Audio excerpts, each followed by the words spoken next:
So this priest tells the rabbi, I'm going to be out of town. It's Sunday, people are going to come for confession, and I couldn't find another priest to fill in.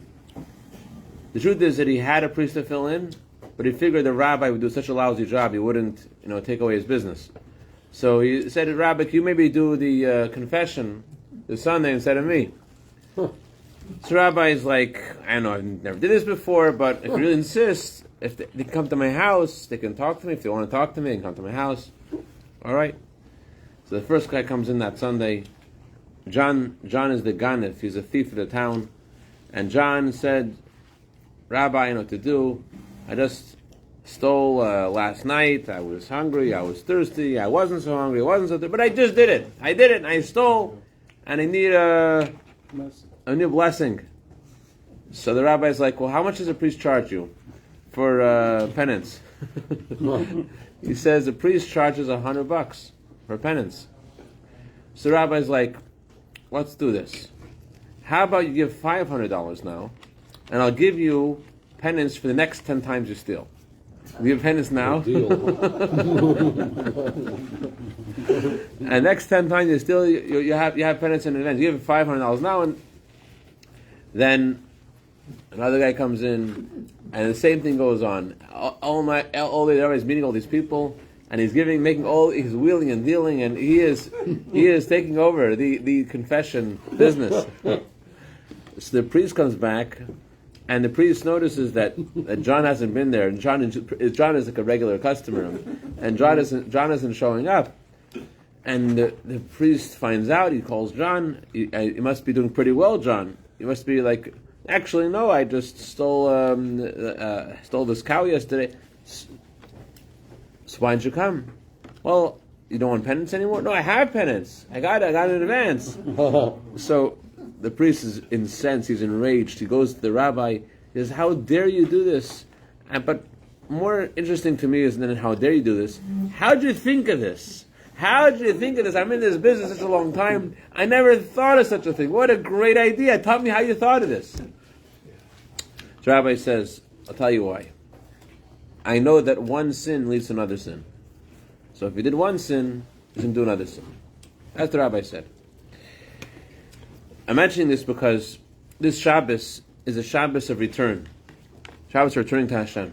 And sometimes people think of returning to Hashem, they think about the multiple mistakes that they've made, and they think about how they're in this cycle of mistakes, and their words returning to Hashem are often heard in the context of I'm going to go down this line again. This returning to Hashem thing is going to be a feature of my future, because I'm going to make the same mistakes again. So I wanted to share another perspective that maybe would illuminate what the real meaning of the Shabbos return is, and what the real meaning of Teshuvah is, and the real way to break the cycle. The interesting distinction between the way Rabbeinu Yonah writes about Teshuvah and the way Maimonides writes about Teshuvah. Rabbeinu Yonah, he says that Teshuvah involves, first of all, feeling the Ra Mar, that it's bad and bitter leaving Hashem. And he talks about deep feelings of contrition, deep feelings of being upset at yourself for your mistakes. And Maimonides, however, he talks about the mitzvah of Teshuvah, the mitzvah of returning to Hashem. Maimonides says you should return to Hashem, and in addition to returning to Hashem, you should also recite confession. What's confession? Confession is 3 words. Aval anachnu chatanu, but we have sinned. But we have sinned. That's confession. Very interesting way of phrasing this for many reasons. One of them is there are 3 kinds of mistakes. There's chet, which is a mistake by accident. There's avon, a mistake on purpose. It's interesting, actually. The Hebrew word for on purpose, avon, b'kavana, avon means crooked, because a Jew can't really do a mistake and really feel and say it's on purpose. A Jew always says, I was forced to, I had to, it wasn't my fault, I did it. Because for a Jew, it's impossible for a Jew to feel comfortable with a mistake. Therefore, a mistake is always on purpose is called crooked. There's always some crooked story to it. It's not just a mistake. There's some other part to it. A Jew can accept separating himself from Hashem. But then there's a third kind of mistake. Third kind of mistake is pesha. Pesha is to rebel against Hashem. To deliberately say, I'm doing this to anger Hashem because I'm upset. I'm upset. So, which is the lightest of all these three? Of course, the one by accident. And so there are different, in our prayers, we mention these three kinds of mistakes, and we have a different request for each of these mistakes. For a sin on purpose, sin which is done with the intent to anger Hashem, we use the word pardon, forgive, and for the sin that's done by accident, we say there should be a complete atonement. Because it's a lighter sin, we could ask for more. On Yom Kippur, when we go through we don't just say what we've sinned. On Yom Kippur, so the question is, first of all, why are we using such a lighter version of sin by accident? There are some, you go through the al-chaitz, and some of them are like, I wouldn't do that. But there's some good ones in there too. so the question is, what's the meaning? I don't mean they're so good, but you know what I'm talking about. Some ones which are maybe more relevant than others.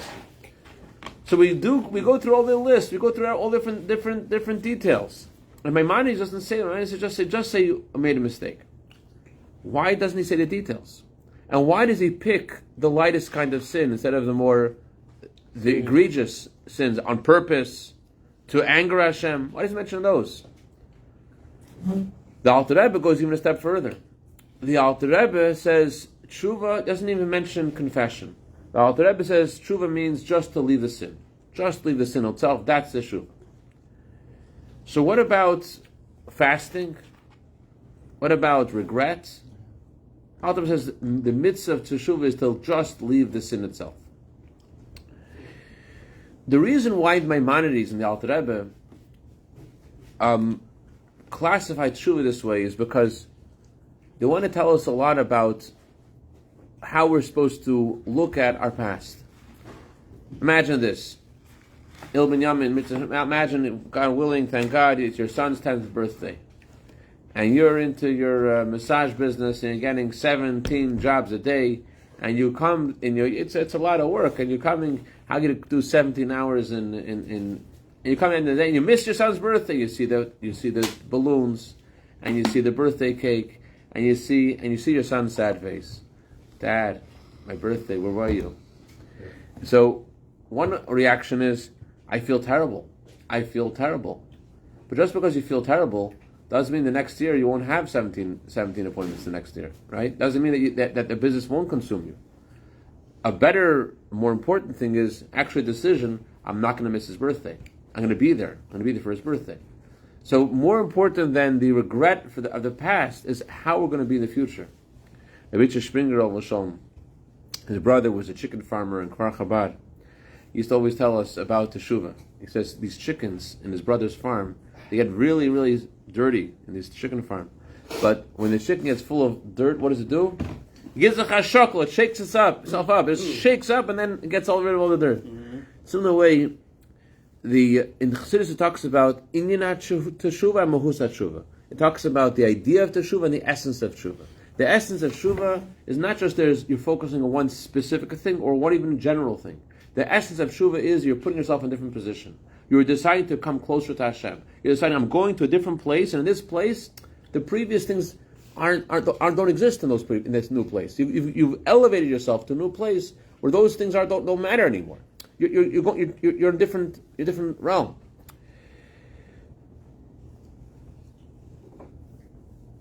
There was a Jew named Rabbi Dunin, and he was a tractor driver in Haifa in Israel, and he had a lot of mistakes that he wasn't proud of. And when he started coming closer to Judaism, he came to the Rebbe and he wanted the Rebbe to tell him exactly what he needed to do, commensurate to all of his mistakes. And the Rebbe told him that there'll be a time to speak about that, but now you should focus on the path going up to the mountain of Hashem, step by step. So Reuven Dunin wasn't satisfied with that. I want to do fasting. I want to regret. I want to feel bad. I want to do the whole thing. Don't give me this lighter thing. I'm ready to go. He was a serious guy. He was He was a serious guy. But the Rebbe told him, there'll be a time for that. 24 years later, he was by a farbrengen. I think it was Vav Tishrei, the 6th of Tishrei, the Rebbe's mother's yahrzeit. And the Rebbe was speaking about Teshuvah, and he felt that this was what the Rebbe meant. What did he was talking this talk? This is what the Rebbe said. I'll talk to you later about it. This was the later, 24 years later. And the Rebbe finished the talk, and the Rebbe told Reuben, "Come say l'chaim." And they said l'chaim, a little cup. The Rebbe said, "No, big cup. Now it's time. Now it's time to go. Now it's time. Now it's time for the big cup." Lot's wife. We know the famous story of Lot's wife. When the city of Sodom was being destroyed, the angel of God came and said, "I'm going to rescue everyone," but no one looked back. Know the story, El Yamin? No. Avram's not yet. Okay, I'll tell you. Avram's nephew was going to be rescued from the city of Sodom. The city of Sodom was a little like Beverly Hills. Beautiful Sodom, like where the Dead Sea is, and it was destroyed because the people there were acting very treacherously, very selfishly, and not unlike Beverly Hills, which have wonderful people there. But anyways, it was a very selfish place, and people were also into themselves. A beautiful place, and Lot was the nephew of Avram, and in the merit of Avram, God was going to save Lot, and God sent angels to rescue him. But the thing was, he told Lot and his family, nobody look back. God's going to destroy the city. Go out, but don't look back. And it's a crazy story. What happens? They all leave the city, and Lot's wife looks back. She looks back, and she turns into a pillar of salt. That's what happens. First of all, why pillar of salt? Second of all, why'd she look back? She was told, don't look back. The angel of God is destroying the cities, don't look back. Some say the reason why she didn't turn into a pillar of salt is because when she was, one of the biggest sins in that town was to have guests. So when the angels came to the town, she went to her next door neighbor. Hi, could we have some salt? We're having guests. That was a crime. It was a federal offense in that city to have guests. It was against the law. They didn't want to invite people to ruin their city. Anyways, but why'd she look back? Why'd she look back? There was a chassid, Mittler Rebbe. Mittler Rebbe had a chassid who was very gifted in teaching chassidus. And this chassid told the Mittler Rebbe that he feels bad about his teaching chassidus because he gets arrogant from it. He teaches chassidus, he feels very good about it because he's so good at it. So Mittler Rebbe said to him, be an onion, but say chassidus. What does it mean, be an onion? Be something which itself is tasteless, but can give taste to others. Onion by itself, you don't want to eat a raw onion by itself. Some people do. Got Persians here. Yeah, it's okay, fine. Sorry, most people. We like it. Exception. So the Mittler Rebbe told the guy, be something that seasons others, even though it may make yourself worse. An onion seasons other things, but it's not the best for most people by itself. So the Mittler Rebbe was saying, be the one who helps others. Don't worry about what will happen to you. Worry about what you can give to another person. Similar way, Lot's wife, she was the opposite. She was all about herself. And even her regret, you look, when the city of someone's destroyed, so you realize it's pretty bad, right? It's bad. What's going on in the city was bad. I regret that. I regret being in that city. But if I'm regretting everything, and I keep on regretting everything, what am I doing? Who is that helping? Who is it helping? Who is it helping that I feel bad? I feel bad today, I feel bad tomorrow. Let's go back to the kid's birthday. His father feels bad today, and the next day he keeps on feeling bad. But where do you go with that? What happens? Looking back means it's also narcissistic. Mufchar. It's also narcissistic to always feel bad. Because feeling bad is all about me, how I did bad. But forget about you. What about the mission of Hashem? What about the people in your life? Other people, their wish from Hashem is, Hashem, help me be a good person. It's a selfish request. Be a good person. Who benefits from a good person? Say, I want to be a good servant of Hashem. I want to be a good brother. I want to be a good husband. I want to be a good father. That's not selfish. But I want to be a good person. You want to measure yourself and say, I was good. So in a similar way, Lot's wife, she was looking back. What that means is, it was about regretting the past. I'm looking back at the past. Looking back at the past is also a form of narcissism. I'll tell you one story. Bring this home. Rabbi Moshe Levin, Visions to Rebbe, he once shared a story. He told his chassidim once about the famous story of Yosef. Yosef was about to make the mistake with the wife of Potiphar, and then suddenly he saw the image of his father.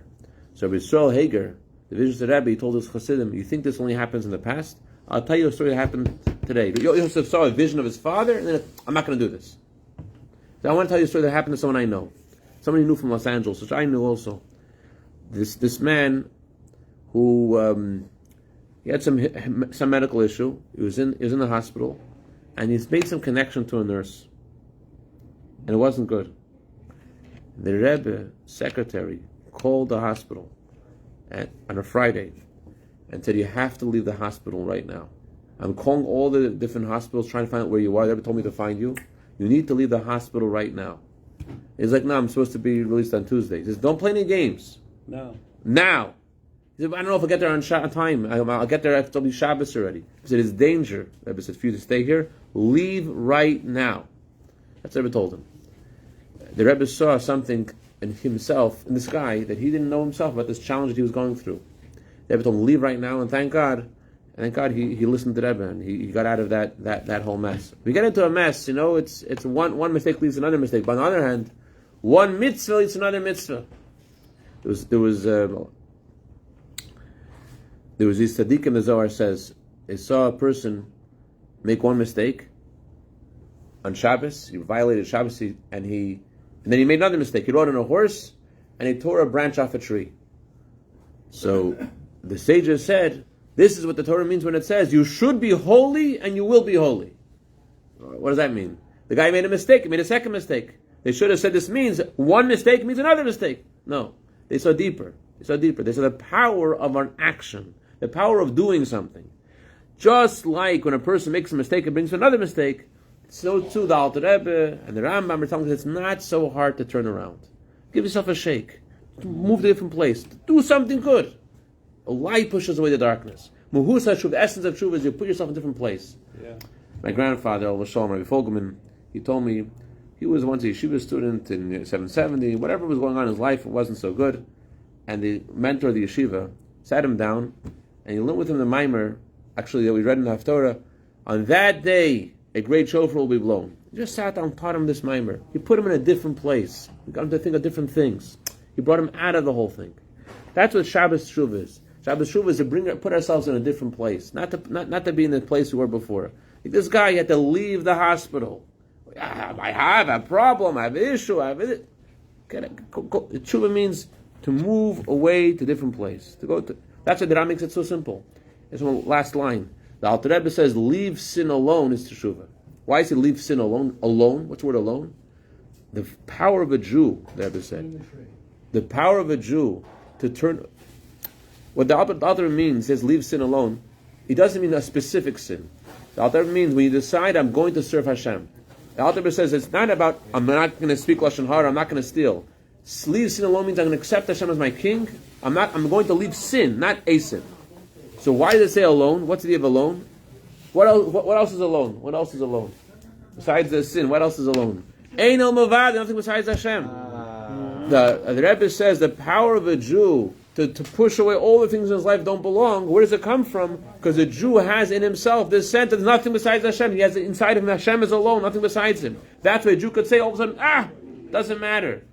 The reason we can say it doesn't matter is because inside of us is a part which is that there's nothing else besides Hashem. Since we have inside ourselves a part which is nothing besides Hashem, therefore we're able to do the essence of Teshuvah, to come close to Hashem, leave the place where we were before, in a place where there are no mistakes, a place where there are no issues, and that's the part of us which is a part of Mashiach inside every Jew. L'chaim should reveal the spark of Mashiach inside of ourselves, and we should see Mashiach. L'chaim.